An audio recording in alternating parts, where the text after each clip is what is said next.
Today will be with Microsoft Forms and voting on agenda item 3 only. A ballot will pop up on all members' screens, which Scrutiny Committee members are asked to click on either for, against, or abstain, and then finally click on submit. Anyone with technical difficulties can ask to state their vote. Can we start the meeting? Evening members, welcome to the Scrutiny Committee, 8th of July 2024. This meeting will be live streamed and recorded, made available to view via the Council's website, except for discussions involving confidential or exempt items. Therefore, the image and audio of those individuals speaking will be publicly available to all via the recording on the Council's website at www.philly.com. Let's move to agenda item 1 to receive apologies for absence. Chair, we have apologies from Councillor Enright, he's had to leave, Councillor Colin Gordon, Councillor Adrian Hussey, Councillor Martin James, Councillor Colin Mann, Councillor Lisa Phipps, Councillor Janine Reid. Thank you very much. Agenda item 2.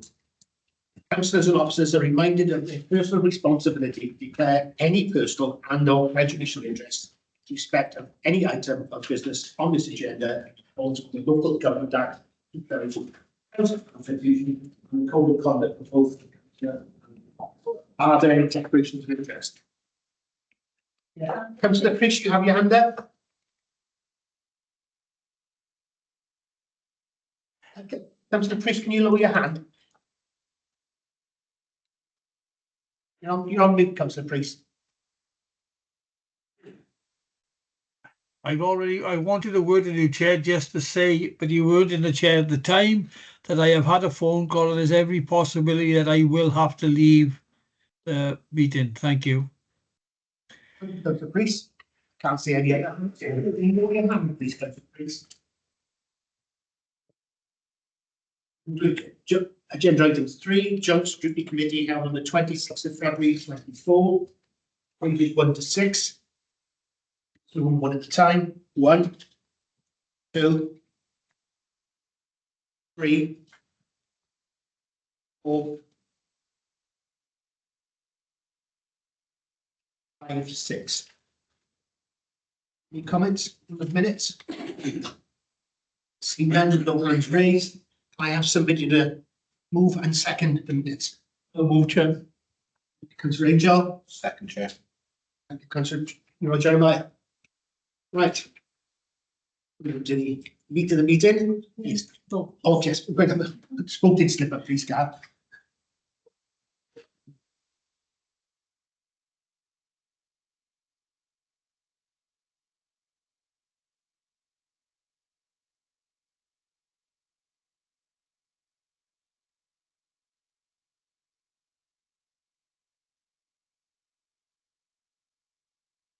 The Whittle. Chair, could I abstain on the voting, as I was in fact in Dublin's Fair City supporting the Welsh rugby team Alton O'Vale during that time. Dublin Fair City, where the girls are so pretty. Councillor Priest, can you stop serenading this, please? Very important. It's an eventful afternoon as it is, Chair, so I just thought I'd... Item 4, draft waste strategy, feedback from the 12-week public consultation, and that's on page 724 of the report, and it will be introduced by Councillor Morgan, Cabinet Member for Waste, Leisure and Green Spaces. Thanks, Chair.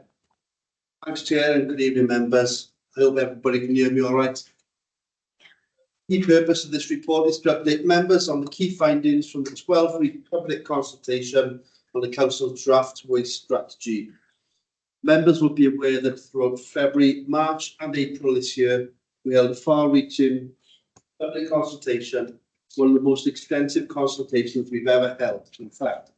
It sought views from Caerphilly County Borough residents on a number of proposals that could help shape our approach to delivering waste and recycling services in the future, as well as a survey which every household had the opportunity to complete, either via a newsletter to the door or online. The Team spent 12 weeks out and across the full length and breadth of the county borough. From formal drop-in sessions in libraries to attendance at spring events, supermarket fires to pop-up sessions at knit and natter groups, attendance at community partnership meetings and much more besides. Our residents had a real opportunity to have their say on this very important topic. And I'd like to sincerely thank everyone who took the time to have their say, whether through completing a survey, offering a comment or two on social media, or through having a chat with the team at one of the face-to-face opportunities. Feedback has been presented to the cross-party members working group, along with a number of operational level recommendations that arose from members of the public throughout the consultation that could really help mitigate the impact of some of the within the draft strategy. I'll hand over in a few minutes to Hayley Lancaster, who will talk us through some of these key findings and recommendations. But before I do, another key element of this report is to update on the financial implications associated with the delivery of the waste strategy, along with an update on discussions with Welsh Government on the outlined business case. Financial implications associated with the waste strategy were outlined in previous report to Cabinet in January. Following the preparation and submission of an initial strategy project assessment, officers have been preparing an outlined business case and met Welsh Government officers last week. In the previous Cabinet report, initial revenue and Cabinet cost estimates were provided. These have been further revised and the summary capital and revenue position is shown in section 8.2 of the report. These costs are current based estimates that remain indicative at this stage and subject to change. Final costs will depend on a range of factors, including the final decision made on curbside collection service changes, manufacturers and contractors selected, final site designs and inflationary pressures. The most significant change from what was previously presented to the Cabinet is in relation to the structure required to deliver the blueprint compliant collection service. An appropriate mid-valley site has been identified and negotiations are ongoing should members decide to progress with the proposals identified within the report. The costs relating to the development of the recycling facility have increased. It is anticipated that the current site and building could be refurbished to allow for the required recycling facility, but there are significant limitations, largely around the height of the building and the number of supporting columns within the building. There are also concerns about the current entry-exit points to the facility, which would not allow for a one-way system, as well as the location of fuel pumps and garage. In its current format, the site would not allow for any future-proofing. Therefore, consideration is being given to the construction of a new fit-for-purpose site on the footprint of the existing site. Welsh Government have provided assurance that there will be a capital funding available to support us on the journey. The total capital cost to implement the strategy is forecast at £53.94 million. In addition, Welsh Government have previously provided funding to local authorities to the value of 80% of the cost difference between diesel and electric vehicles. So the assumption has always been made that this level of commitment will be provided. Therefore, the capital request to Welsh Government to implement the strategy stands at £45.5 million. Based on 60% capital contribution from Welsh Government of £27.3 million, the remaining 40% of £18.2 million and the existing operational vehicle replacement cost of £6.1 million need to be funded by the Council. As I mentioned earlier, engagement with Welsh Government is ongoing, particularly in terms of securing maximum capital contribution to support us with our journey. Officers will be able to offer an update on these discussions throughout the course of this meeting. I'd like to thank Hayley Lancaster, our engagement manager, and the team who have worked so hard with this important consultation. Thank you, members, for your patience in listening. So I said so many of those big words at once. I'd like to hand over to Hayley and talk to members through what our residents told us throughout the public consultation. Over to you, Hayley. Before Hayley starts the presentation, thanks for that, Councillor Morgan. But being as there's a lot of people here, there's a lot of interest, I think we need to do a presentation first, and then we take questions, but we'll stick to the fun. So if I think you're going over that point, I will move you on. I know I used the recycle joke last time, Mark, but I'll use it again. I don't want. Very much. Thank you, Chair. Members, and good evening everyone on screen too. And thank you, Councillor Morgan, for the introduction. I don't intend on repeating what's on this slide, other than to say that it was probably one of the most far-reaching consultations that we have ever done in this borough. I certainly, in my 17 years of work with this authority, can't remember a more far-reaching one. And you know, it's true to say that every household in the borough has had an opportunity to have their say on this very important subject matter. So there were two elements to the consultation. There were the quantitative findings that we gathered through the survey, whether that be online or hard copy. And then, as Councillor Morgan mentioned, there was that sort of conversation, qualitative feedback that we received. So while the number of 2,816 hard copy physical surveys received, that really does only scratch the surface, because, you know, we spent 12 weeks, all the residents of Caerphilly Borough were sick of the sight of my team by the end of it, I won't lie, because we were everywhere. So, you know, as you were reading through the report, you will see that it is separated out into the qualitative findings, but then some of the themes that came through from the qualitative feedback. Just a very brief slide here, which just gives a bit of an overview of the age profile of respondents. Not out of the ordinary for what we would anticipate for any consultation of this scale. Property type, again, fairly standard in terms of you know, the makeup of our borough. Although it is useful to capture this data, particularly where people may have identified that they've got steps down to their property, or they've got direct access onto the pavement. So that the property type does become important, more important, as we're talking through some of the difficulties that residents have identified. If you recall, the draft waste strategy is centred around 5 key strategic priorities, and the initial question, that we asked our residents for their views on was around whether they thought these were the right areas that we should be focusing in on. And I hope you, Ned, as you could see on screen also, the presentation, the priority areas are very, very well supported in the main, particularly the priority around increasing repair and reuse. Certainly through the conversations me and my team had, about a reuse shop came up time and time again as an example of really good practice, and emphasising that you know, we wish that to expand further. So strong support overall. I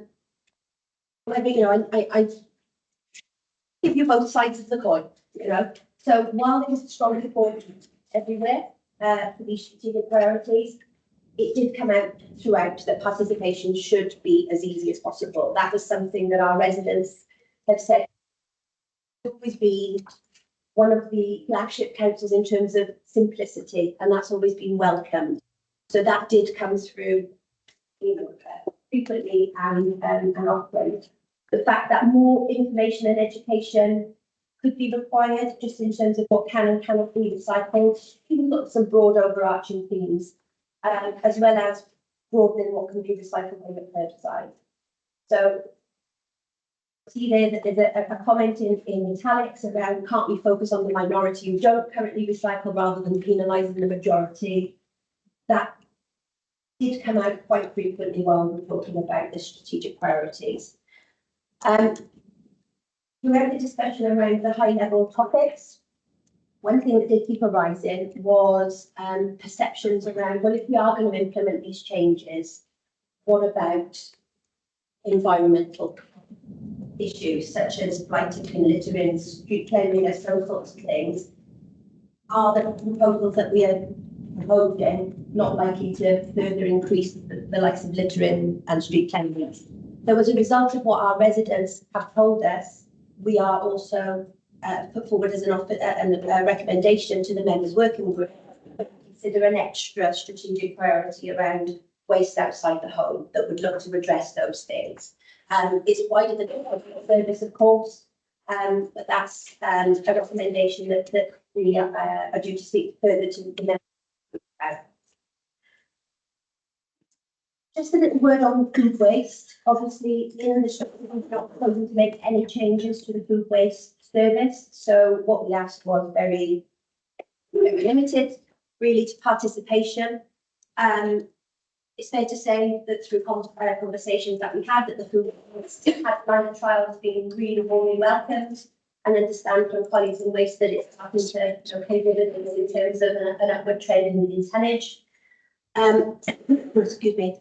I will hasten to add that 79% of respondents to the survey that stated they recycle food waste. That was just respondents to the survey. That doesn't mirror the picture right across the borough. We know that the actual figures are a lot lower. Obviously, with surveys, it's very self-selecting. It wasn't compulsory to take part in the survey. People that took part in it were probably very enthused about recycling in the first place. So hence why there was probably a higher percentage of people who said that they were already doing it and doing it well. In instances where people didn't, it was the, I guess, the usual reasons why. Some people felt that they didn't think it was particularly hygienic. Others waste very little food in the first place, or others simply compost it. So won't spend any more time on food waste because we're not proposing any changes to the food waste collection service. So moving on to the separation of dry recycling proposal. For each one of the following questions, we asked two subsequent questions. So the first one was, do you agree or disagree that the proposal would help meet statutory targets?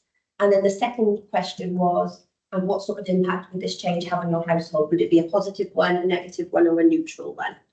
So as you can see there on the screen, a mixture of opinions, it's fair to say. 57% of our residents did feel that it would have a negative impact on their household, which is hardly surprising. Who likes change at the end of the day? But saying that, 28 plus 14, if my maths is right, what's that? 42% who felt it would either be a positive or would have very little bearing on them, which, as you will see, they've just got some direct quotes from the consultation. Showing both sides of the coin there. Yes, there'll be an impact. However, I realise to reach a better future, we need to accept it. On the other side of the coin, as I'm getting older, I'm concerned that heavier bins, more recycling containers are going to be difficult. I've got several steps outside my house. So, unsurprisingly, mixed feedback. Some more examples there on the screen, ranging from I'll do whatever it is that's required of me to not my job to separate it out, it's the council's job. And as I said, I'm here today to present the findings as they are. One thing that did come out, and I'll be honest, quite regularly, was if we're expecting people who currently don't recycle when everything goes in one bin to start, when it becomes more complicated, which goes back to that point about simplicity. Storage and space for extra receptacles was by far the biggest issue that arose. Particularly, you saw the slide at the beginning around terrace properties and how am I supposed to store all these multiple receptacles. Obviously, it works in other areas that have got a very similar makeup to our borough, but it did arise and arose quite frequently. And the weight of receptacle being a potential issue as well.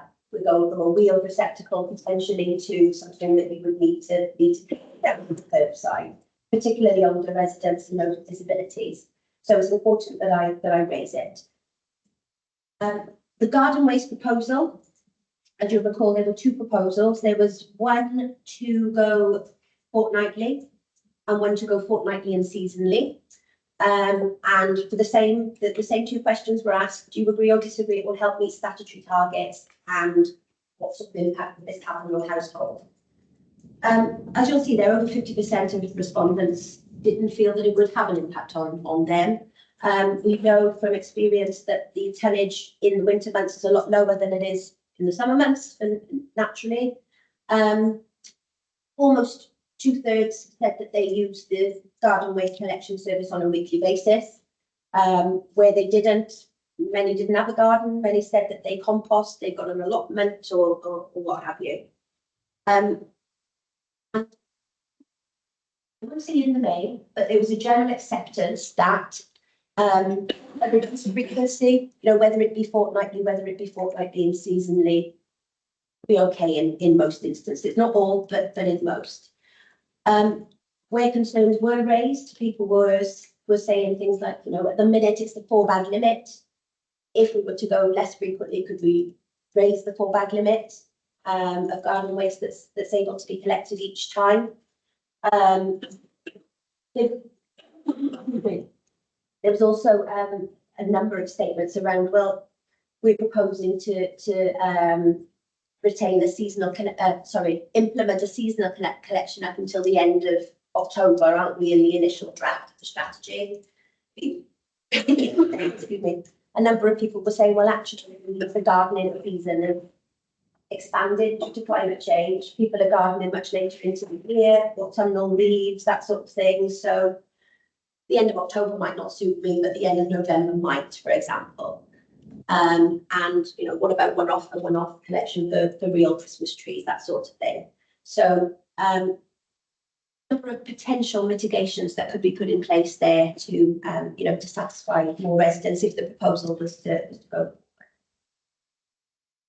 The residual waste collections proposal, if you recall, in the consultation, we asked for people to state their preference around a 3-weekly or a 4-weekly collection of residual waste. I would say unsurprisingly, this one, 83% of respondents said that they would prefer 3-weekly over 4. There were still 17% that said, oh, let's just go 4. Generally, though, they were smaller households, as you would imagine. It is important here that I say that not all respondents answered this question. There were a significant number that said, I don't want to change. But we've been quite clear from the outset of the consultation that nothing's not an option. So as you can see there, again, there's a couple of quotes lifted directly from the consultation, either through the survey or the conversations had. Household of 5, recycle well already, would really, really struggle to go 3-weekly or 4-weekly. But then you've got the other end of the spectrum where people say an altering the frequency might encourage them. Those who don't currently recycle food waste and plant. We know through the compositional analysis that Brad that 31% on average of what goes into our residual waste bins is actually food waste. So, it does give some perspective, doesn't it? Again, views are very mixed in the main and did depend in lots of instances on the side of the household. And you'll see some polar opposite views there. It would encourage people to look at what they dispose of in the green bin, be suitable for larger households. There was a statement made quite regularly around this one, around the impact of cleanliness on the area and whether or not a reduced frequency of collections would have any impact on litter, that sort of thing, which brings us back to that additional strategic priority to look at that as a separate issue almost. Recall we asked a question around the expansion of the absorbent funding products scheme. This was a much smaller sample of people that responded to this one. The majority either weren't aware of the scheme or certainly very, very few used it, but almost universally people thought it was a particularly when we're talking in the context of 3 or 4 weekly residual waste collections. Those parents with children in nappies see the benefits of having a service such as this that would then reduce down the capacity in their green waste bin. Yeah, it wasn't universally welcomed, to be honest with you. There is quite rightly, and this was where our conversations with the likes of carers groups really came to the fore. We had some fantastic conversations. When I was free, we have a disabled 18-year-old that requires adult nappies. How often for him to have special collections, which tell everyone around us that he uses them. So I think, largely supportive, but acknowledgement that if it was to be, Oh, I can see Lewis and his mates coming back now. it needs to be done sensitively. He's shook hands with someone. And then the final Lewis proposal was around a review of household recycling centres. As you will see there on screen, 88% of respondents had used the household recycling centres within the last 12 months. The majority had used them less than 6 times. And the graph at the bottom of the screen there around visits per site, don't think there's any particular surprises there when you compare what came through the consultation with the tonnage that is received at each one of those sites. I will say that of all the proposals, the impact in terms of how people thought it would have a negative impact on them and their household was the highest of any other proposal. So people do value the household recycling centres. So through the conversations, people largely said, well, depends on which site it is, site or sites it is that you're considering. And in fact, a number of our residents would like us to extend the service, not reduce it. People felt often that if they had further to travel, they would then need more fuel. The impact upon the carbon impact. There was questioning whether it would increase, see an increase in flight tipping and an increase in queue times, that sort of thing. Many said that they'd rather a reduction than a full closure. Again, here to report on behalf of our residents that did come out loud and clear. Not only that, but to expand what can be recycled at the household recycling centres that we have. As you'll see, members, from your report, know that doing nothing is not an option, and the focus of the consultation has largely been on mitigating impact. So taking everything into account from the consultations, these are some recommendations that have come from our residents, which members may wish to consider in helping mitigate against some of the impacts. If change is needed, clearly there are some things that we could consider to help manage the change. So we took members from the cross-party members working group through the recommendations at a recent session. And the recommendations that arose from that group were that, as you will see on screen, so alternative dry recycling receptacles should be considered on a needs basis to assist those with disabilities or older people. That we would pursue fortnightly and seasonal garden waste, but extend the season to the end of November. Also lift the 4 bag limit and possibly also use the brown recycling bin for this purpose. Members wish to support the 3 weekly residual waste collection, but with further consideration given to larger families, as we do now, but continue to build on that on a case-by-case basis. To expand the absorbent hygiene collection scheme as per the proposal, but with a clear criteria that is delivered sensitively. To pursue the proposal to reduce the number of household recycling centres and to further discuss an additional strategic recommendation of waste outside the home. And that's me. Thank you, Chair.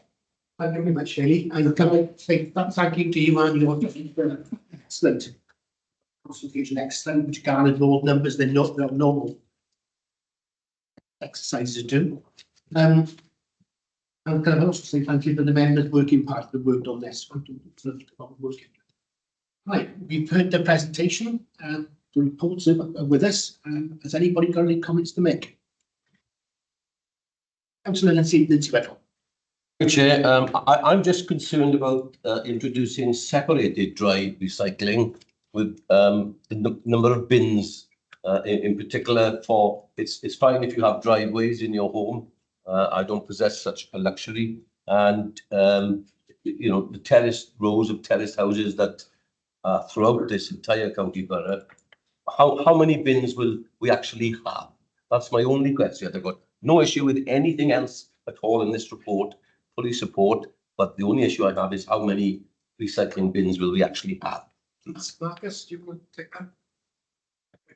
Well, Chair, there would be box for glass. It would be another box for paper. It's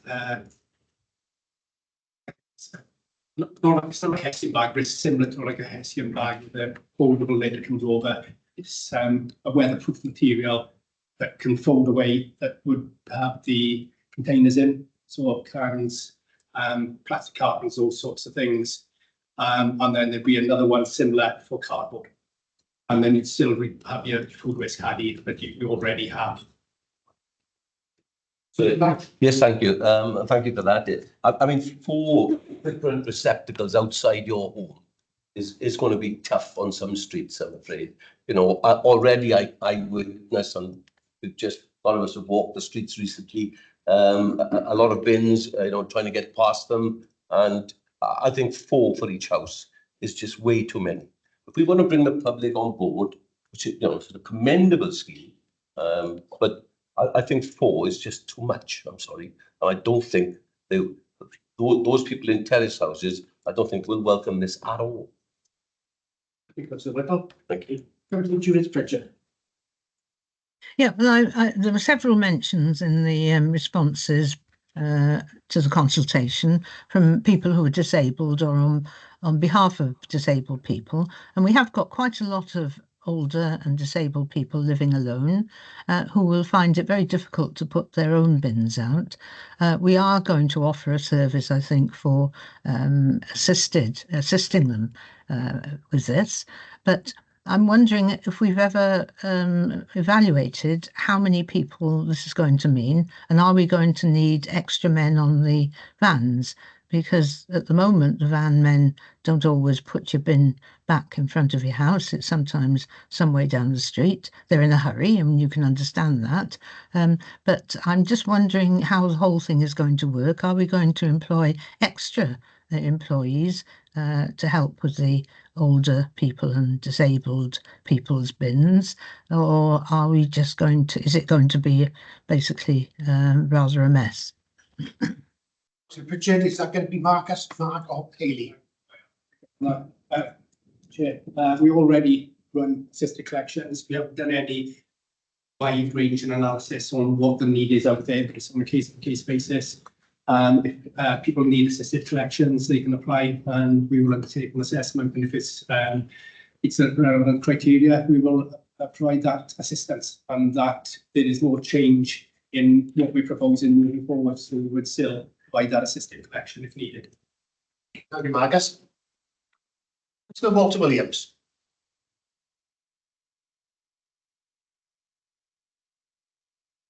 Thank you, Chair. I just looking at this report, and it mentions about the use of the brown bins. Now, there's also a cost in there of £36 for these boxes in the trolley. And we've already got the brown bin. I have the weighted green bags for the garden waste.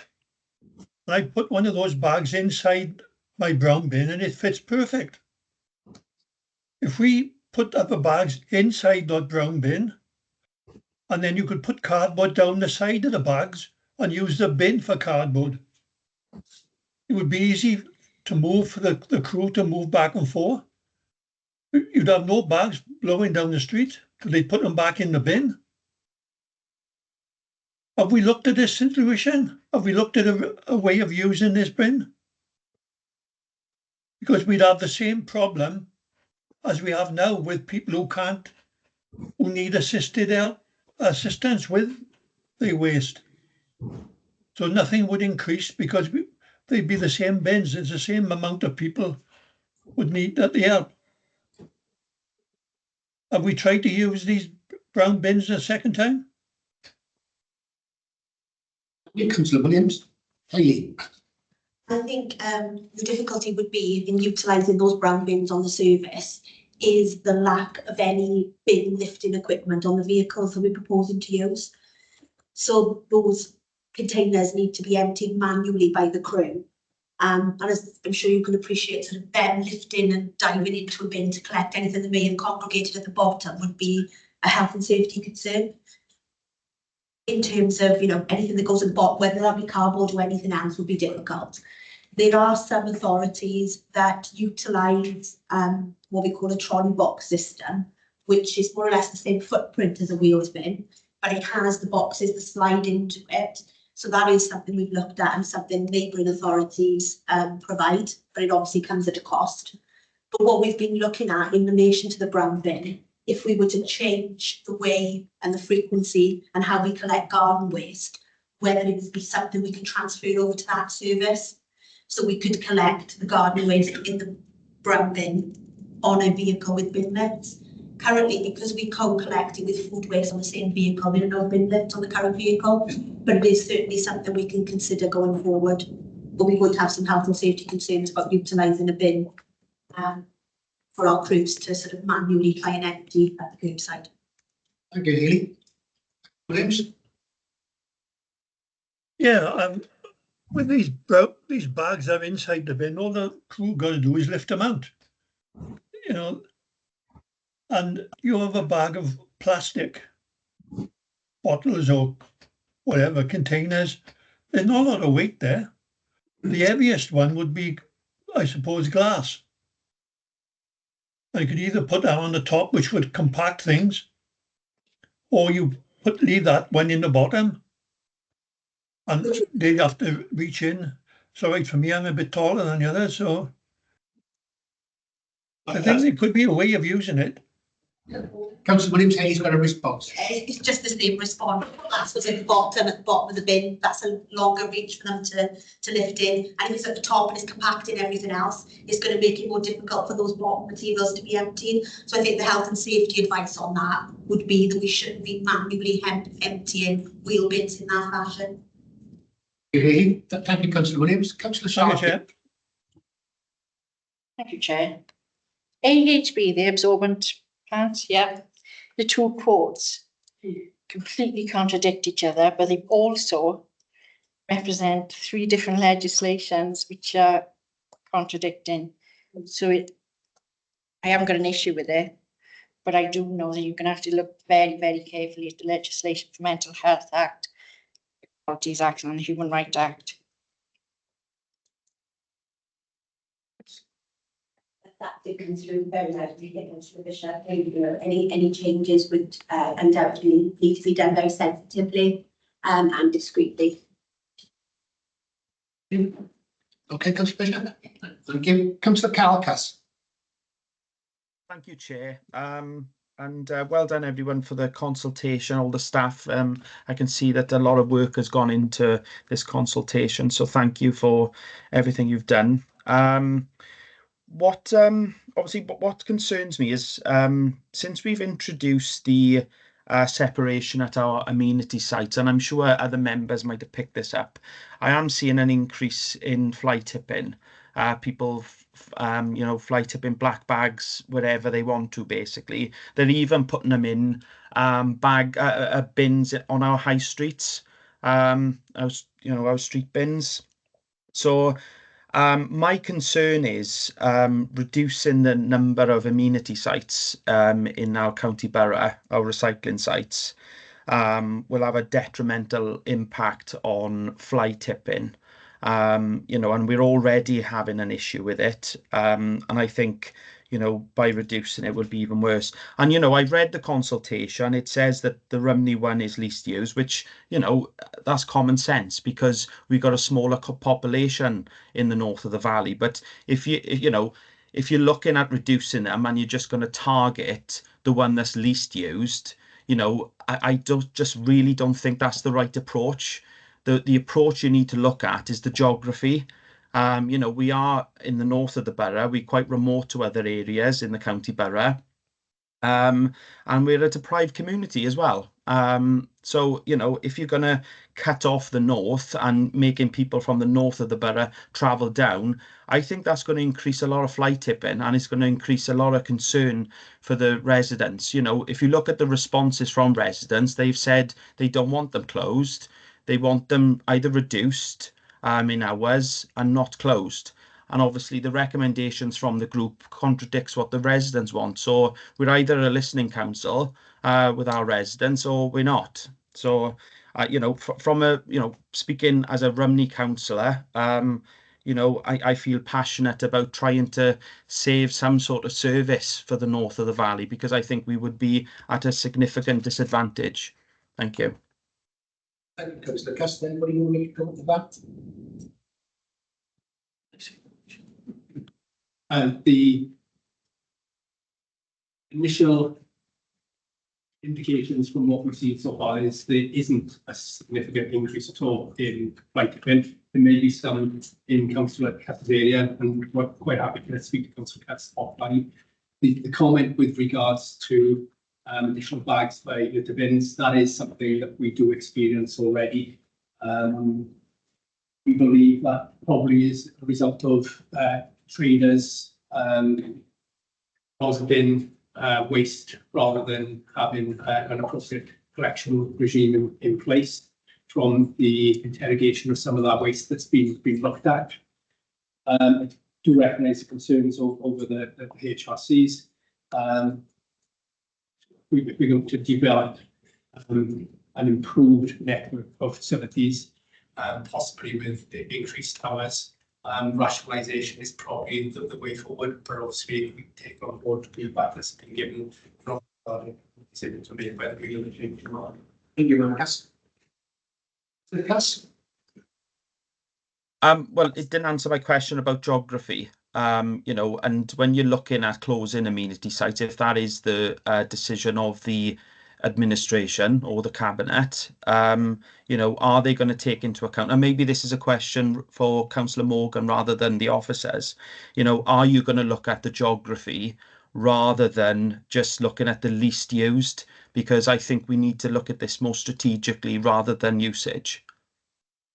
Here comes the Councillor Morgan. I think it's Carl.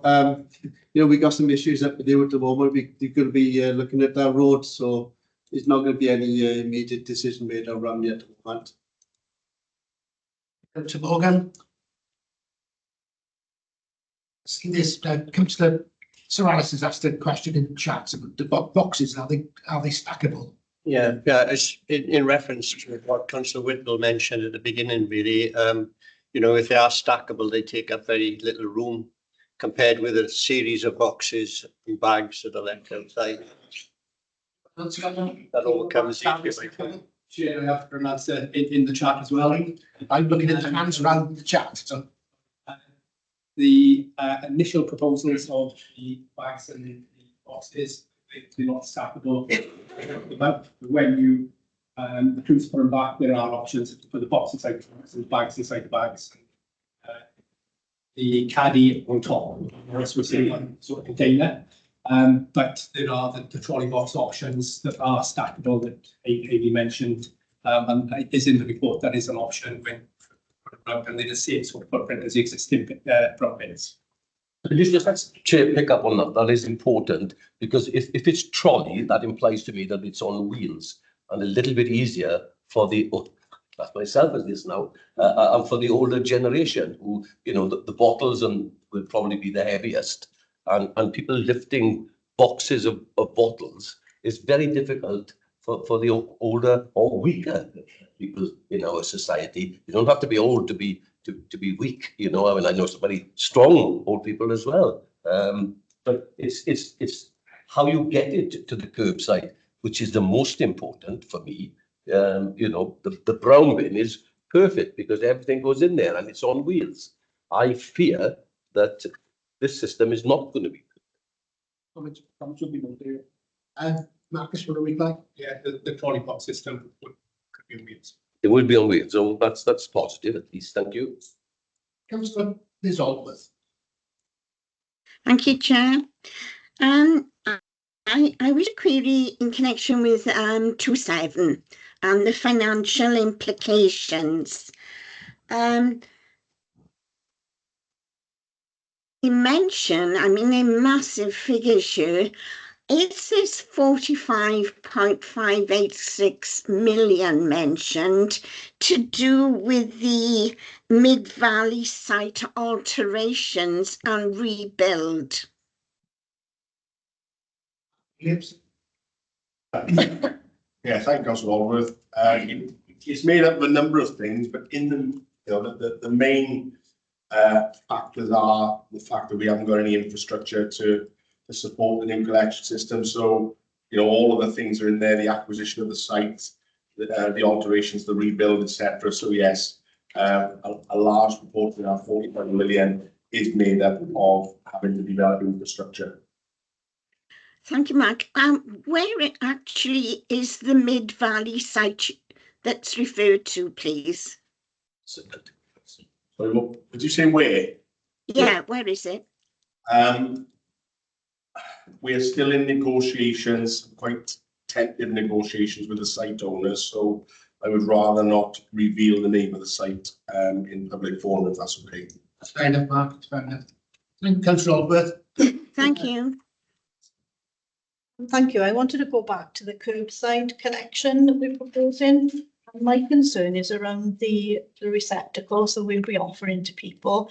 I understand that what's been modelled at the moment are 2 boxes, each at 55 litre capacity, and 1 bag at 70 litres. And I think I'm right in saying that that's smaller than the total capacity of the big brown bins that we've got, about 25% less. These are the figures I've been given. You're looking a bit quizzical down there, but correct me if I'm wrong. But are we looking to go to a smaller capacity for curbside collections than most people will currently have now? It comes in months, but Marcus, the indicative boxes and bins that have been shown are just for that purpose. They are indicative of what can be provided. If your family is recycling a lot more and needs more bags for cardboard, etc., or more bags for containers or more boxes for glass, because you're regularly recycling those, that would be something that we would look to be issuing to those who are recycling in those quantities. So it's indicative, so don't get hung up on the fact that maybe that box is 55 litres, that bag is 70 litres, setting that up to the 240 litres that I get at like, but more containers are required because the family is of the size that recycles that amount. Let me just make another point, just to say that I agree with what Councillor Whittle was saying earlier on about the fact that these receptacles are pick up and carry, whereas what we've got at the moment is wheeled. And I think that's something we really need to think carefully about. And even if we didn't go to a trolley system for everyone, we should be flexible in that approach, that some people will need that because they won't be able to pick things up. Thanks. So Shane Williams.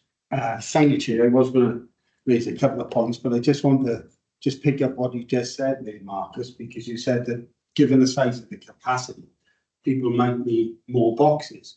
But that goes to the point of what Councillor Whittle said, that we could have even more and more boxes per person on the side of the road, and I don't think that is a beneficial system. I am extremely concerned about accessibility, about how people can actually get it to the curbside. It isn't as straightforward as we've got now.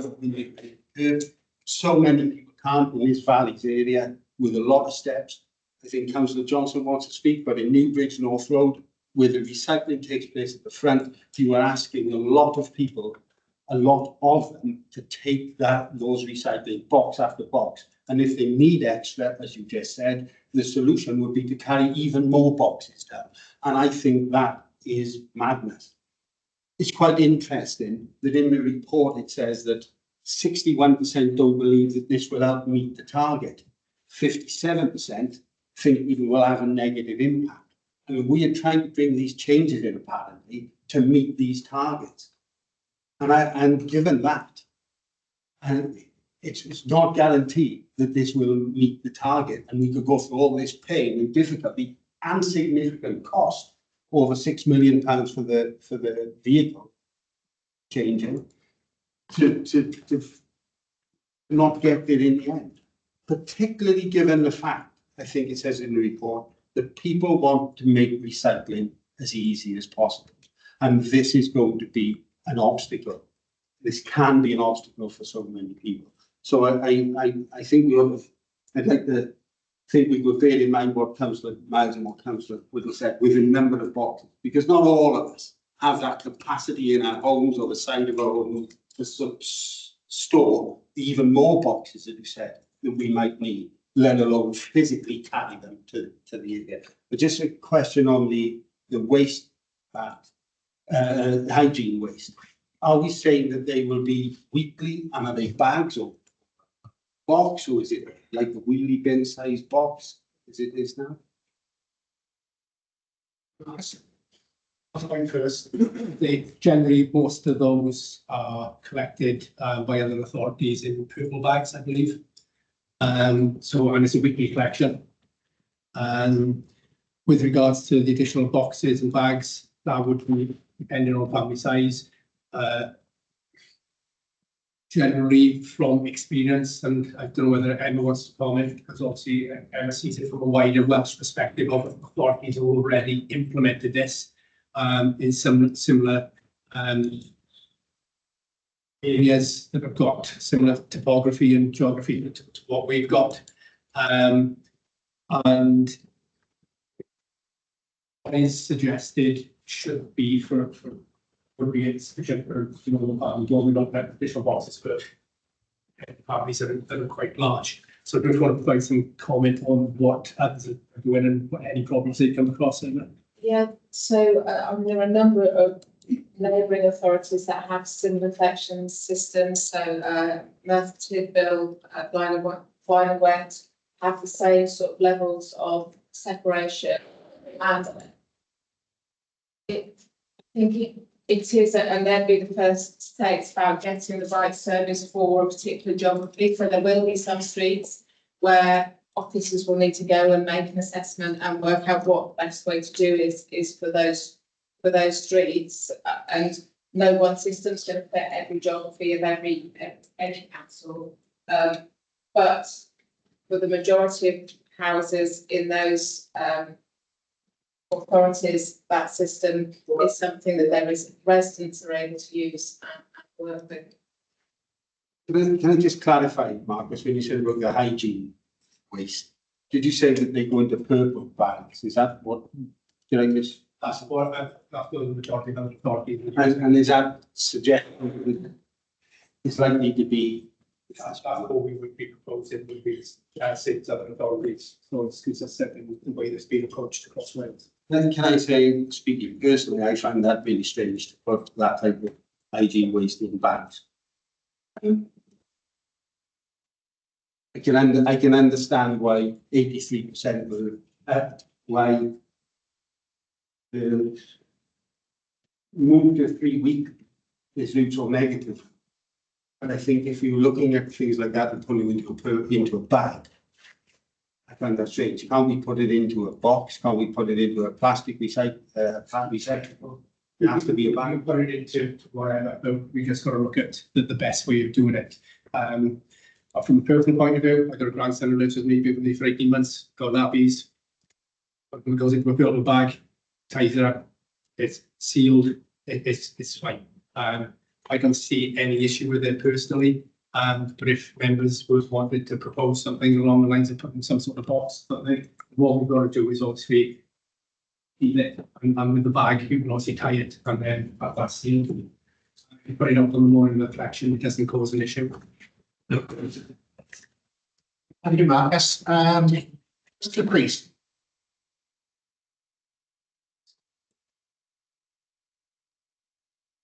Fine, thank you, Chair. Chair, I think if I ask this question, the powers to be are the experts. It would involve some form of lock, which I have seen advertised on the television. What we do supply, like the brown bins and all that, the size is immaterial at this moment in time, because it can be increased or decreased.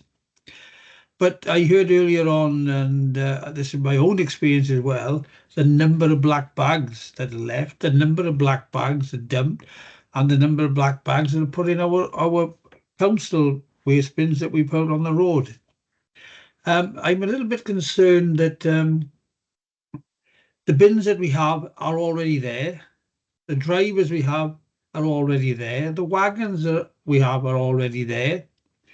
Now, I don't think it'll take a brain surgeon to work out. They have to put the tubs into the wagon and it's tipped up then. What I would like to ask our officers, this is if we had bigger bins, because obviously there would be a mechanism on the wagon itself, which isn't a great thing. I've seen it on the telly, I can't think of the name of it now. When they put it in there, it would unlock and tip it. Come back, it would lock. What I'm trying to say is we have to have these bins, whether we like it or not. We have to protect our residents, and there's no doubt about it. People, I had one come to me last week, he come and tell you himself. It seems to be that they found out that he doesn't use his bin all that much, as like everybody else, and lo and behold, no sooner he puts it out, it's chock-a-block.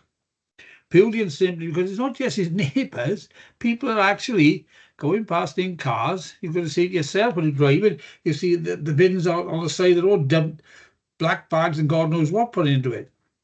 So we have to have some form of locking them. And I mean that verbally. When I say lock, I don't mean putting chains and all that on it. A simple thing that when they put the bin in, it unlocks, it can tip and back, and before knowing minutes it's gone.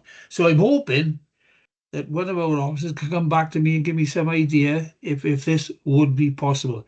Thank you, Chair. Mr. Priest, Lily, have you seen locking bins? Anything in relation to bins, but obviously what the proposals are around changing recycling would mean a move away from the bins. It would be completely different vehicles and an increase in staff to reflect what needs to be done at the curbside. So we would be moving away from that. I'm not aware of anything in relation to locking bins as such. It's something we did use many, many years ago with commercial bins. I know we had some locks built into, I'm talking now, the 1100 very large bins. You were able to purchase those with a lock. But I'm not aware of anything in the domestic arena. Can you do a bit of investigation and feed that back to Councillor Priest? Thank you, Lily. Thank you, Councillor Priest. Councillor Gary Johnson. Thank you, Chair. Quite a few points. Firstly, I want to start off and I am so glad that we have finally found that magic money tree that everyone's talking about, because the tens and tens of millions of pounds now we're talking about, it is, and we got to make cuts at the same time. It's just unbelievable. But there you go. Chair, I am a bit concerned, I must say, to do with this curbside recycling that they're proposing. We as a group in the last two meetings, I think, the last two scrutinies, I think we turned around and we said we weren't really in favour of the curbside. I think one of the things that was discussed was maybe doing glass in a separate bin. But now they've gone from glass and they're bringing it all in. So we're going to curbside recycling. So the brown bin's no good anymore. So it's not. Myself, I had to go, I had a little box. I had to go and pay for my brown bin, as so did a lot of other residents in the borough. Are they going to recoup our money, repay our money back to us and take the bins away because they've been no good to us? I do agree with the three weekly collections with the waste, and hopefully that there would keep people, to recycle more. But to go to curbside, it is not only more bins, more of a cost to the council, because all of a sudden the Welsh Government has this money to give us and we've found others to add to it. I would like to know where the money is coming from.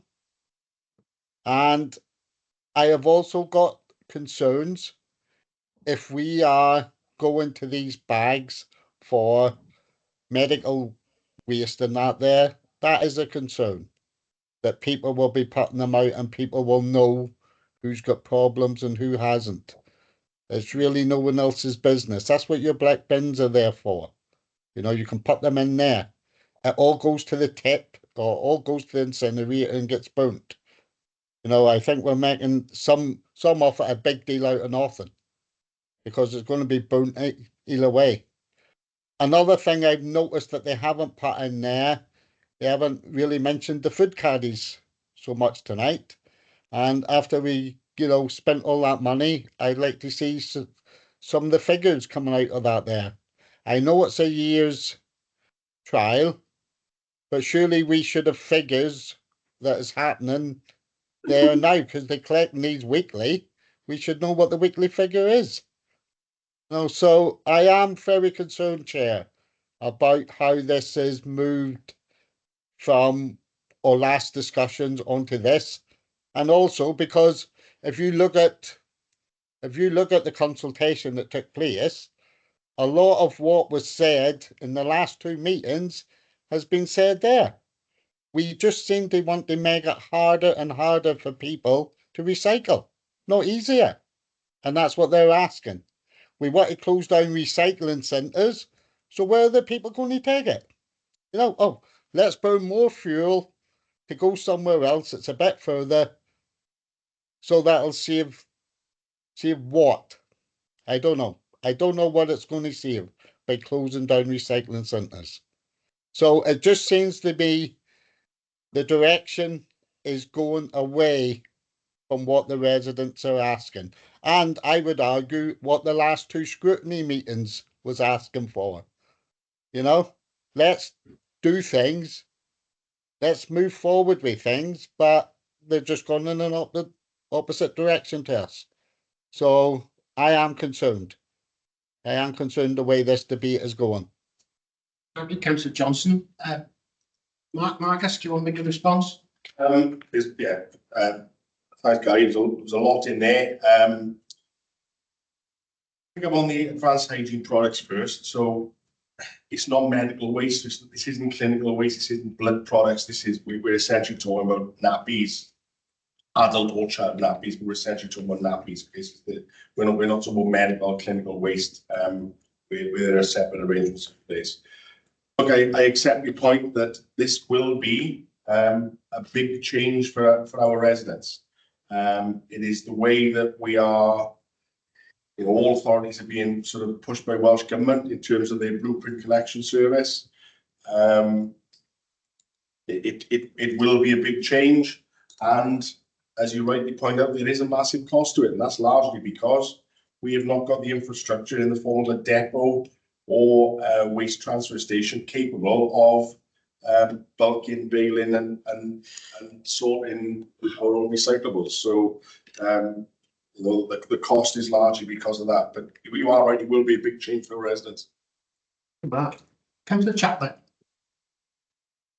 Sorry, Marcus or Hayley's good. She's going to answer the same point as me, I think. I'm just going to pick up on the comments around performance of food waste. So there was some information circulated to members by the communications team from the last quarter, so January to March, which was based on the food waste and how the trial had gone in terms of participation and more importantly tonnage. So that was 11% increase. There was 11% in food waste tonnage, January, February, March of this year compared to the same time last year. And we've just been collating the tonnage data from April and May of this year, and it's increased by 25% compared to last year. So we've certainly, and I know there's lots of other things going on in relation to communications work, but there's definitely been a significant uplift in food waste recycling since we've introduced free caddy items. Thank you very much, Hayley. If I could just come back on that, Andy, if possible.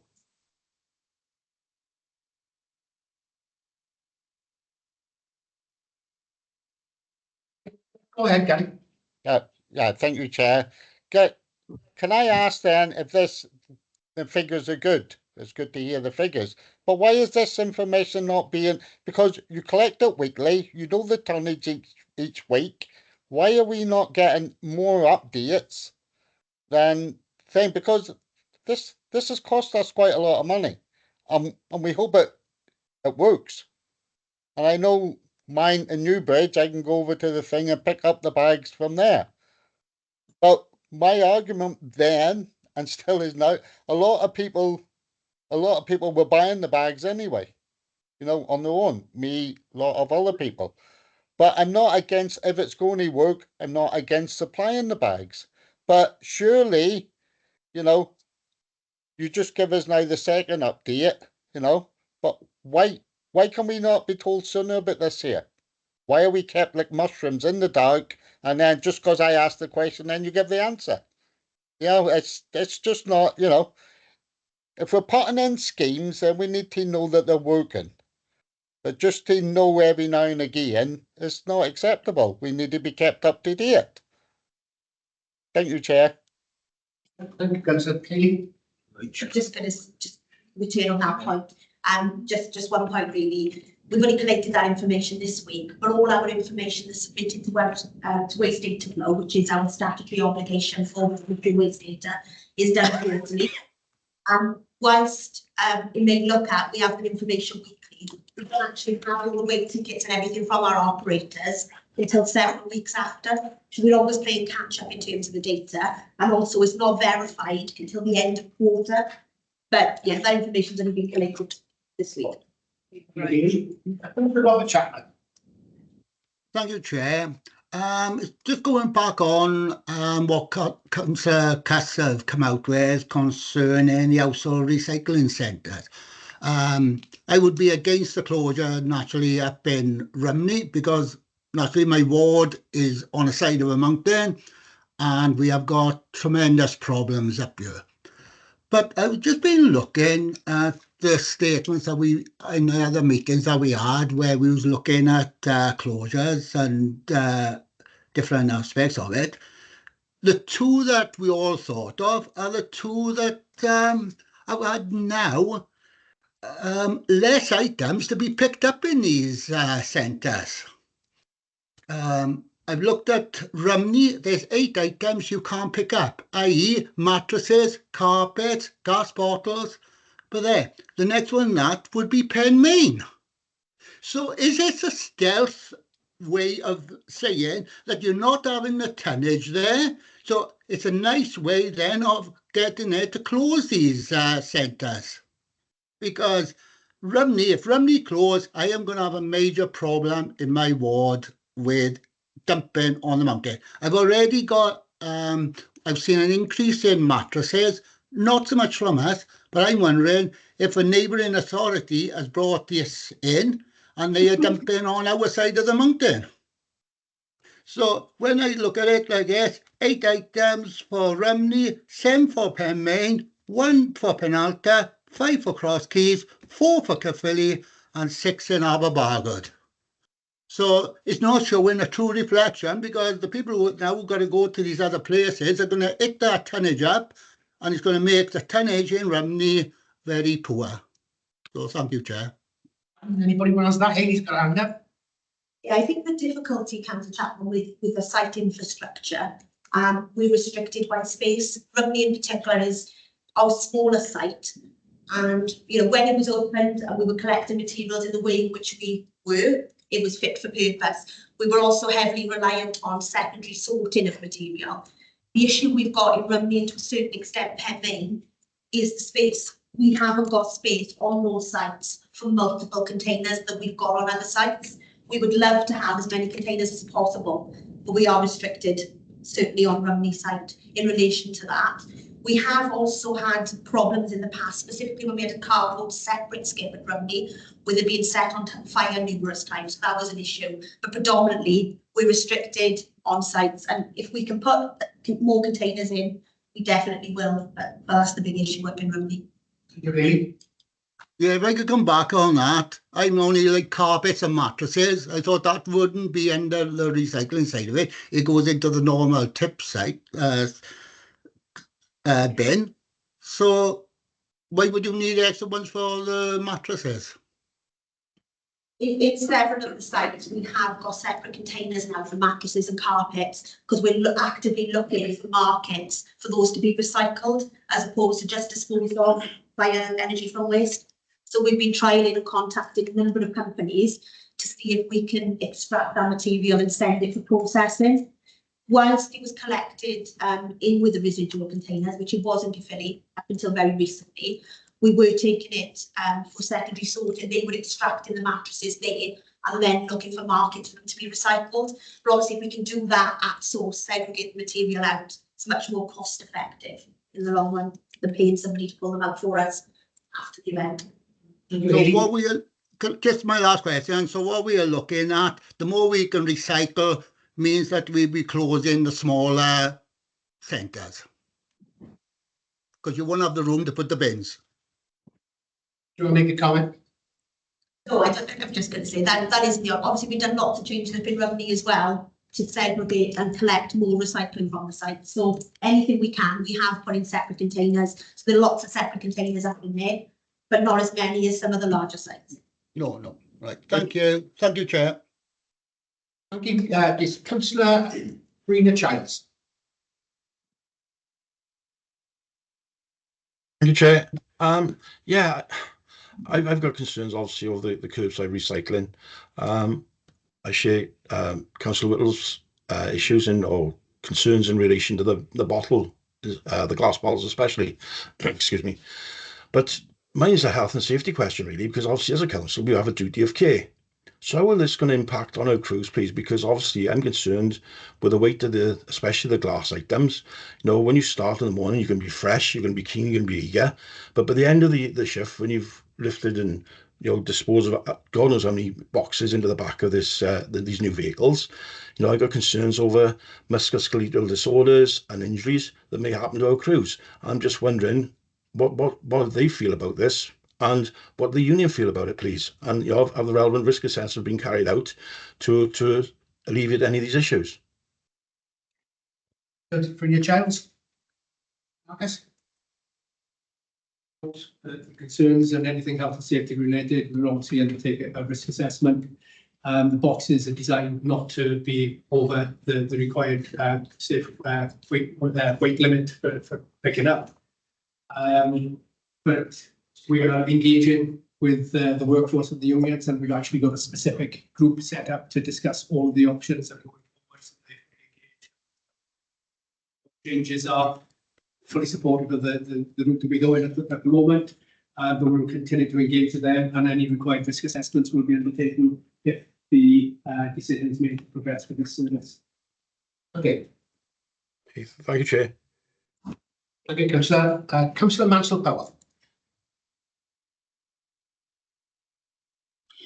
Yeah, Chair. Thanks. Councillor Chapman picked up some of the things I was going to mention. The slide earlier on mentioned that there was going to be a potential closure of the waste centre. But it seems to me that from the dialogue so far that the restrictions in Rumney, the decision that Rumney is going to be that centre has already been made. I just think it's an opportunity to think outside the box, because we're open 5 days a week in Rumney, as are many of the others. With 6 centres, we shut each centre a day a week. That's saving 6 days, and Rumney there, shutting Rumney saves 5 days. So the output could be shifted by thinking a bit smarter.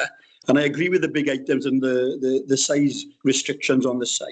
But then surely then, if we centralise some of the bigger items, maybe to Penalta or down to Aberbargo, where Rumney wouldn't be picking everything up, there's still an opportunity for the recycling centre to remain open, but working more efficiently. So I think just closing a centre, just picking one out to reduce it from 6 to 5, is a little bit of a narrow way of thinking on it. And I'm really concerned about this. Again, the Councillor Chapman, Councillor Cuss, mentioned earlier on, up where we are. I know Councillor Johnson tapped on it as well.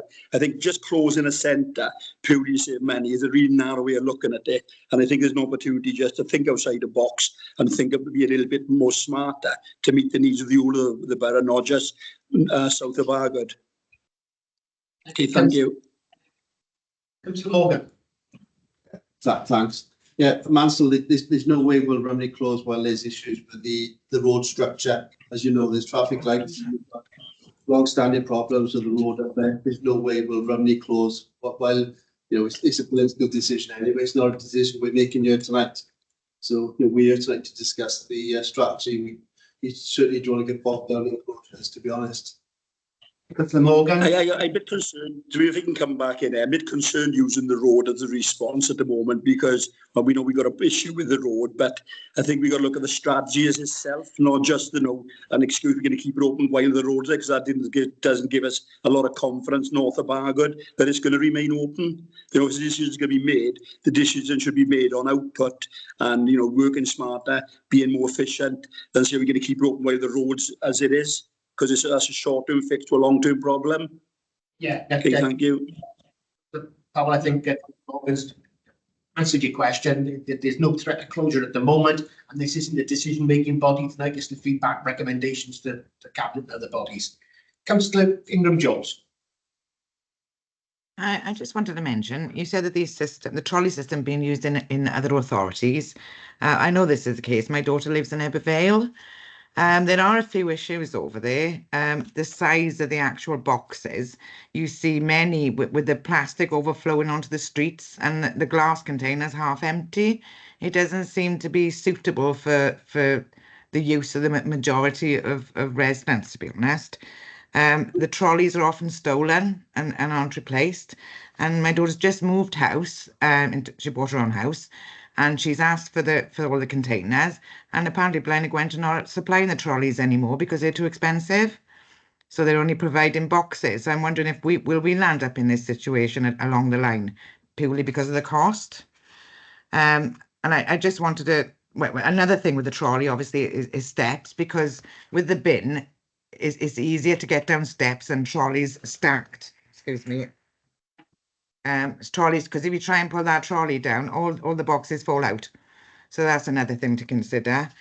Another issue was the new vehicles we're having. Are they going to be smaller vehicles? Because I know a problem in Aberbargad and Bargood is that the vehicles can't get up the rear lanes. So then that's the reason why everybody's got to bring them at the front, which means carrying these, it'll be the boxes, which have been out in the rain with the majority of people, through your house, dripping everywhere, making a mess to get out to the front. And the last point I wanted to ask about was sanitary items. You mentioned you're going to be using a bag. Well, I've seen the bags that they're using in Blaenau Gwent. It's just a flap over the top and basically it's open at the sides.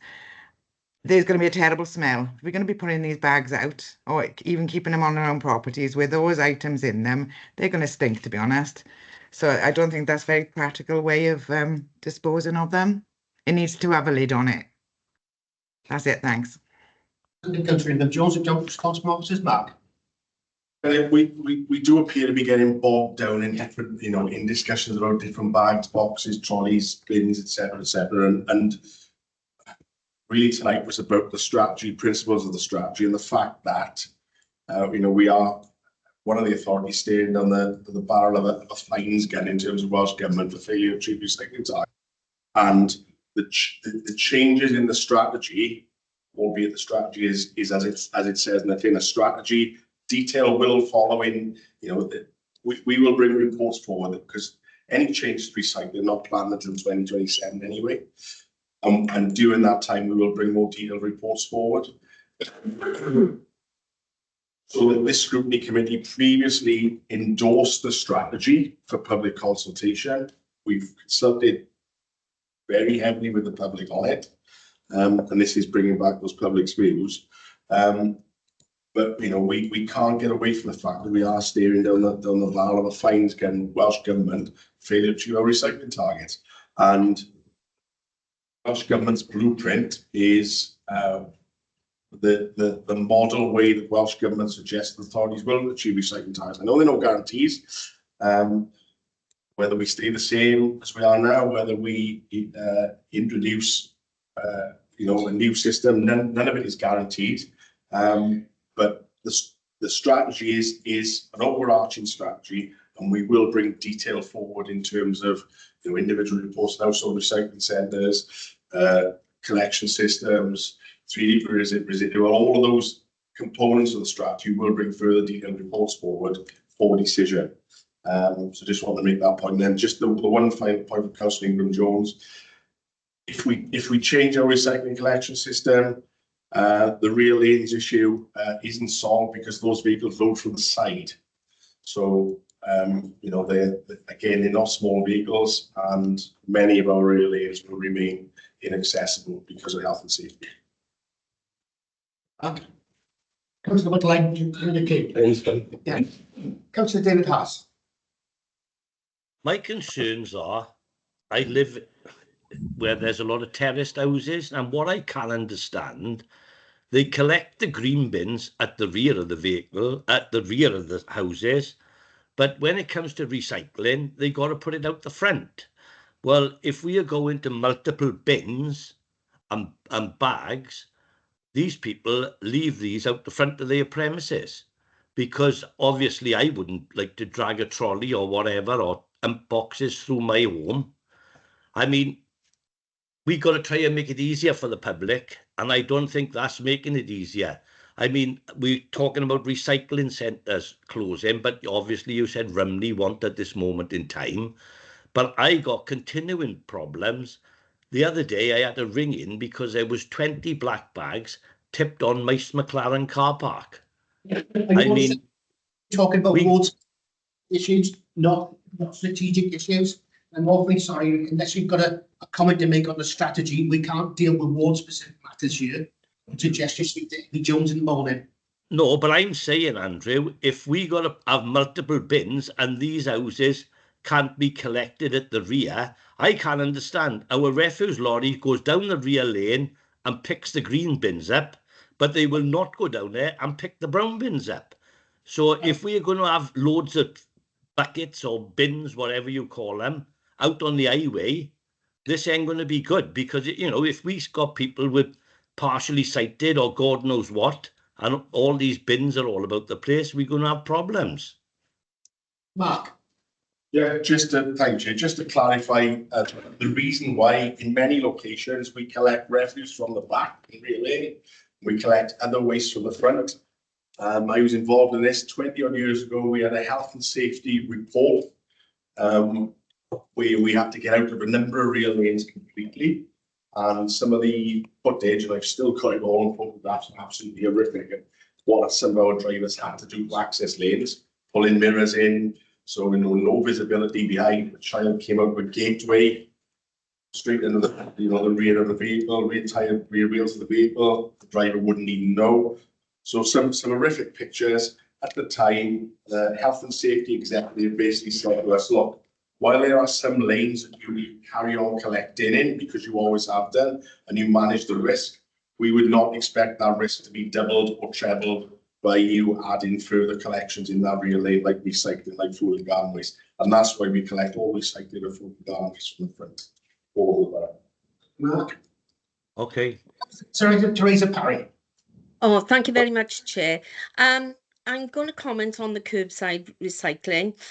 Trolley boxes are the same kind of footprint as the brown bin, but as Councillor Miles has said, the volume is 25% less. Now we're asking for the collections to be 3 weekly and not fortnightly. So maybe it would be an idea to keep them at fortnightly for a trial period before we go on to a 3-week to see, because the capacity will be less. As for, I think trolley boxes has to be the way to go, because like I said, same kind of footprint as the brown bin, less change for the residents. They'll probably go for it far easier than carrying boxes individually out to the to the front of their properties. The other thing is the hygiene waste. As was said in the consultation about dignity of that young man, I think if you're using purple bags, plastic bags, it's going to be evident for anyone who's living in that street to know. If there's not a baby living at the property, that the dignity of the person who's having a nappies, the adult, is going to be compromised. Okay, so that's that. I also want to know whether any consideration has been given with our household recycling centres and people moving to paperless billing, how will the people actually identify that they're residents who want to use the facility? There doesn't seem to be an answer for me. So when the resident actually turns up and they're on paperless billing, how are they going to prove their identity and where they live? So the other point is, and actually it's been mentioned by some of the councillors, will the Cabinet take any notice of these scrutiny meetings? They don't seem to have taken any notice previously, and I'll just give you an example. It was the food waste bags. Nobody in the scrutiny committee wanted them, but we were ignored. This meeting. Sorry, Councillor Whitcomb, I can't hear you. You're on silent. I'm in the room. That question is not the subject of this meeting, and I'm not going to allow it. Okay, well, if the officers can respond to what I've just said, then please. Yeah. Mark Lloyd. Size of the boxes, I think it's the same question. Yeah, as well. So I would provide the answer to that. There isn't a limitation on the size of the boxes. The comment on the trolley box system is noted, as is a comment on the absorbent hygiene projects, which has been brought up by numerous other members, and will be something will be taken into consideration. With the you pick up on the HRCs, she's got the website up at the moment. Yes, we're just on the proof of residency and the accepted. So the accepted proof of residency is photo card, driving licence, or the old style paper driving licence.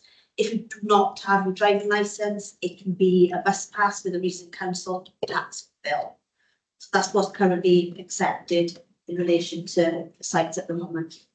Come to the right. Thanks, Chair. Yeah, in terms of this, I do note that obviously we're commenting on the draft strategy, and that document doesn't actually mention any sort of receptacles for the dry recycling. But obviously we've been aware from the working group in previous meetings. And thinking of the issues with these receptacles and everything, it just got me thinking.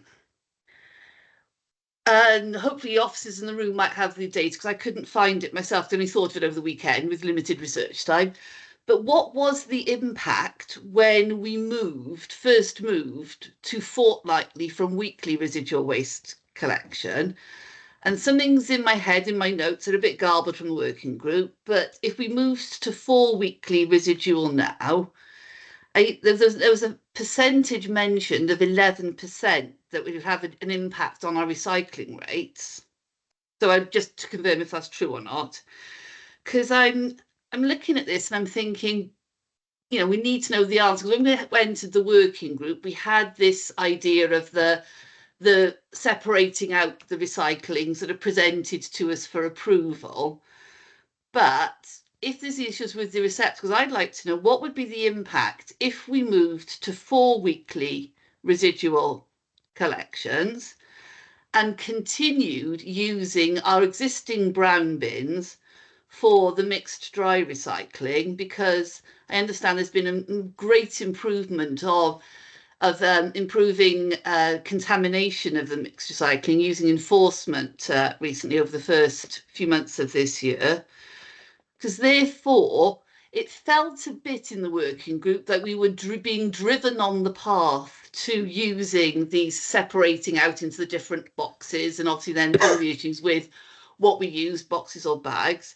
Whereas, as I understood, the main thing we need to do is to get our recycling rates up and preferably over the current now new target of 70%. Or are we being driven to this blueprint different receptacles model?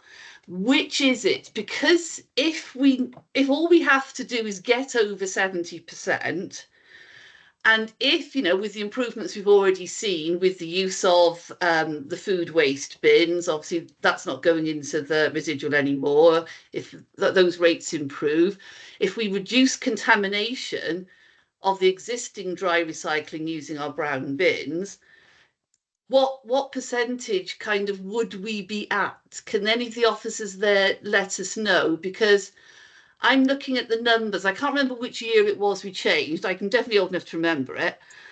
But I remember it having a big impact. And I remember we used to be #1 in Wales for our recycling rates. And with all the percentages that got bandied around in the working groups in the last scrutiny, I'm worried that there's a lack of ambition here, that we're just trying to get over the line to hit these Welsh Government targets rather than showing an ambition. And as far as I'm aware, there's nothing wrong with having mixed dry recycling. Other counties use it and they're over 70% already. So sorry for going on. I'm going to ask an officer to respond.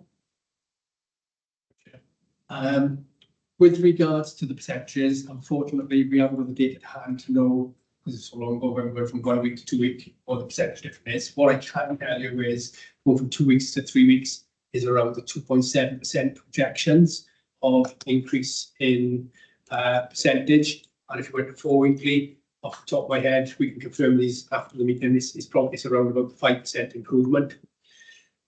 So it still probably wouldn't get us over the 70%. Plus then doesn't allow any future proofing or compliance with the blueprint collection methodologies that the Welsh Government are promoting. And we still have additional costs as well from sending materials to recycling sites and facilities to have that segregated and sorted out. So it would probably get close to 70%, but Welsh Government as well haven't indicated what the next target's going to be. They change the targets, I think it's every 6 years. Yeah. So it's every 6 years they increase it. But obviously there's a drive to get the decarbonisation targets and everything by 2030. And zero waste 2050, all of the things that are in the pipeline from a strategic point of view from Welsh Government policy that we need to comply with. So this is just a step. We don't take the step, we're obviously further behind them when we still need to make further improvements. Thank you, Marcus. I've got 3 speakers left. Sorry, Chair, can I just come back on it, because I think Marcus, you know, said a lot, and thanks very much for the info there. So essentially from that, the message I got, just to confirm I understood correctly, the primary thing here is that we need to move to this blueprint of the separate receptacles. Seems to be more important than getting our recycling just rate up above a certain percent. And I'm a bit worried about the mixing up of the zero carbon in with this, because surely if we moved to electric, hydrogen, green diesel, all the various type of fuels that are lower carbon vehicles, that would get us far closer than how much we collect in food waste, for example, or how much glass and plastic goes in our dry recycling. I'm worried about things getting muddled up in terms of what's going towards what target, if you see what I mean.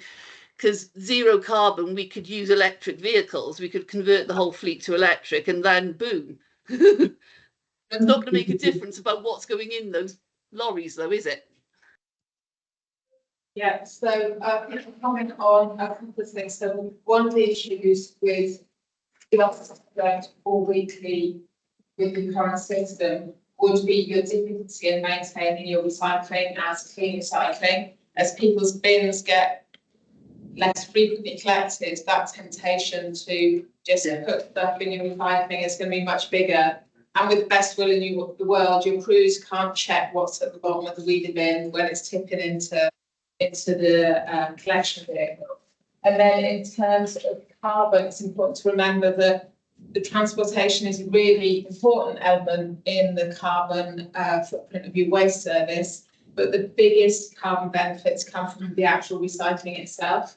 So with the separate collections, you can use the materials for higher quality recycling, which then has a better carbon impact. So for example, the glass can be used for glass again, whereas if it's gone through a sorting system, it's much more likely to be used for much lower benefit carbon use. So vehicles are really important, but where the material ends up is also really important as well. Thanks very much. Chair, Councillor Priest, I do apologise for interrupting, but I have to leave the meeting.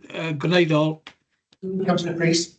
I've got 3 requests. I've got Councillors Davis, Councillor Lindsay Whittle, and then Councillor Dix. I'll take those 3, and I think we need to wind it up, because I think we're going round the houses, we're going round the curb, and I just realised what I said to Councillor Wright. I meant to say wandering, but I actually said mumbling. Well done, Andy. I think you got away with it. Yeah. Councillors Davis. Yes, I just wanted to thank everybody for the work they've done. We might agree with it, we might disagree. It's been hard work, and they've had their commitments, but that's all of it. And they come out whenever we ask them to speak to local people in the locality, so I'm very grateful. One thing about the purple guides, I realise they might be a difficulty for people who are older and not wanting to be public, but they don't have to use purple bags. You assume they can still use black bin if they want to. I've been using purple bags for at least 6 years now with my 3 grandchildren, and I'm really pleased because I don't have my bin with a lid every week full of nappies. So when you've got 3 children in nappies, it's pretty difficult to have a bathroom with any space for anything else in. So that's all I wanted to say. Thank you. Thank you, Councillor Davis. Councillor Whittle. I just want to preface my remarks, Chair, by saying, as far as I'm concerned, that these guys, and there may be girls as well, who collect our recycling and our green bins, I think they're the best workers in this council, with the greatest respect to everyone in this room. They're fantastic. But we had an exercise some years ago, which was part of this initial part of the strategy, of actually policing the bins. And as I've said, I've just been walking around a lot of streets throughout the entire, well, not the entire county borough, the Caerphilly part of the county borough, and I noticed a lot of bins with lots of recycling in them. And personally, I wouldn't take that bin if I was the bin collector. I started to see warning stickers, but I think the time of warning stickers is now over. I think we should be tougher on these people who don't recycle and simply say, we will not collect this rubbish. Where 1 or 2 things accidentally go in, I've seen young people actually walking in my street, popping litter into the wrong bin. And you can't shout at them because they're doing good tasks. But how strict are we with these people who, week in, week out, month in, month out, do not recycle? Because I think you've got to be stricter with them. I'm terribly sorry. The planet is more important than their laziness. Thank you, Councillor Whittle. Councillor Morgan. Yeah, that's a good news today. Actually, looked at the figures for since we brought in the Environmental Protection Act regulations.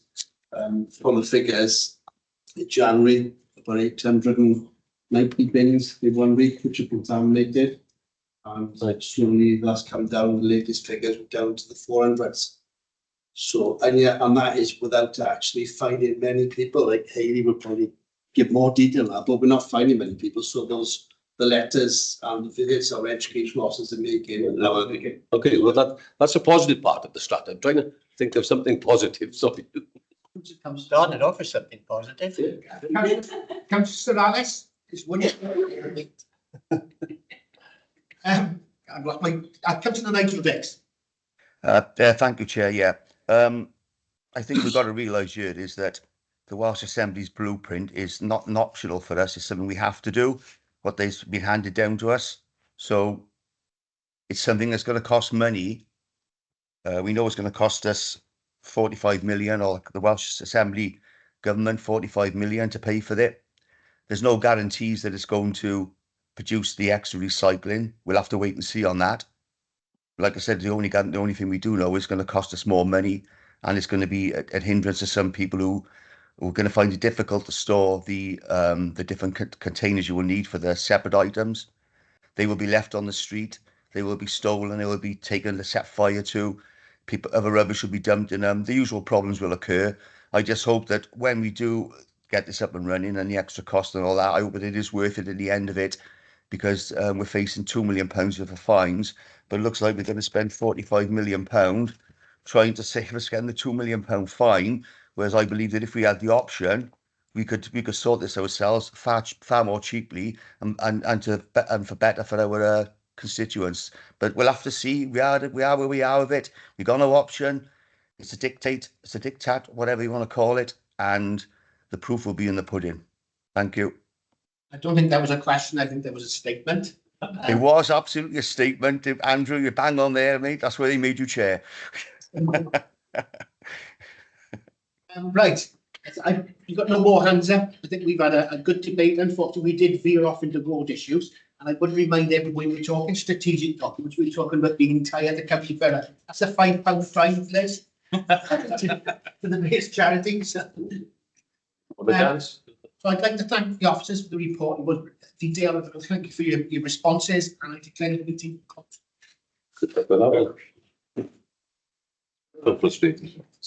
Thank you, Chair. Yeah.